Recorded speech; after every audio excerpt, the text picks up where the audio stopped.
and think about what else we could be doing. So the second thing we could be doing is thinking about how to change norms, our practices. And that, of course, was the objective of the project a bunch of us launched about 7 years ago, the Creative Commons Project. Creative Commons Project has as its ideal identifying simple ways, giving authors simple ways to mark their content with the freedoms they intend their content to carry. So rather than the all rights reserved model of Britney Spears, this is a kind of some rights reserved model where you signal clearly the freedoms you have with my creative work and the restrictions that I continue to insist upon. So the freedoms could be the freedom to share the work, to remix the work, or both. And the restrictions you're allowed to impose, so you can say you can do it for non-commercial purposes, or you can say you can only do it if you share alike, meaning you give others the freedom that you inherited, or you can impose both restrictions. You add these freedoms and restrictions together and you get a bunch of licenses. There are 6 licenses. They all come in 3 layers. So one of the layers here is a human-readable commons deed. A deed that expresses in terms anybody should understand the freedoms and restrictions associated with that creative work.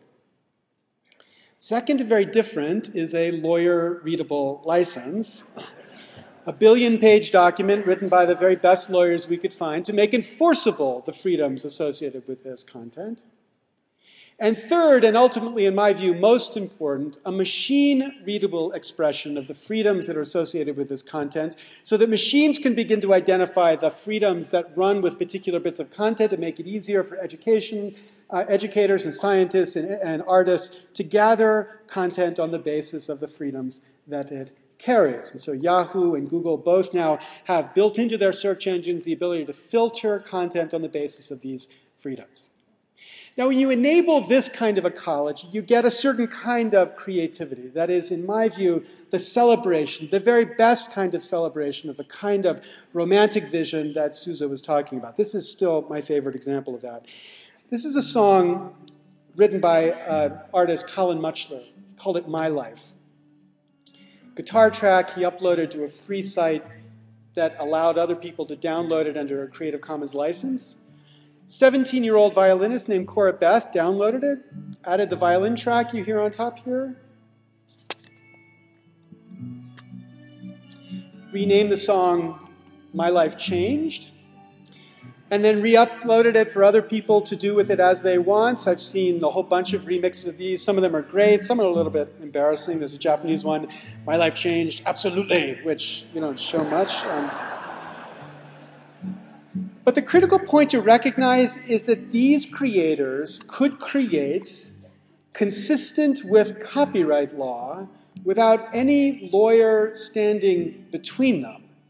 And that's the objective here, to enable people to respect the underlying rights which copyright enables them and grants them without requiring the high cost of intervention that lawyers always will impose on the respect of those rights.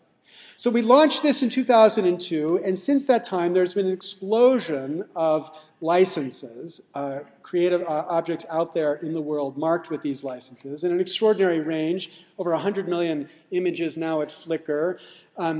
Radiohead released a song, #1 song on Amazon that was licensed under a Creative Commons license. Girl Talk is a big supporter here. 9 Inch Nails released an album under a Creative Commons license. Within the first week, they made $1.6 million on free music that was available for people to download for free because they had recognized the importance of bringing the audience upstage, and they were rewarded for that.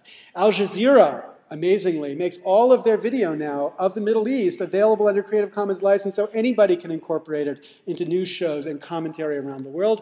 The White House has put the White House content under Creative Commons license, and of course last year Wikipedia relicensed the whole of Wikipedia under a Creative Commons license to build this infrastructure of interoperable free culture that speaks to a different business model of creativity.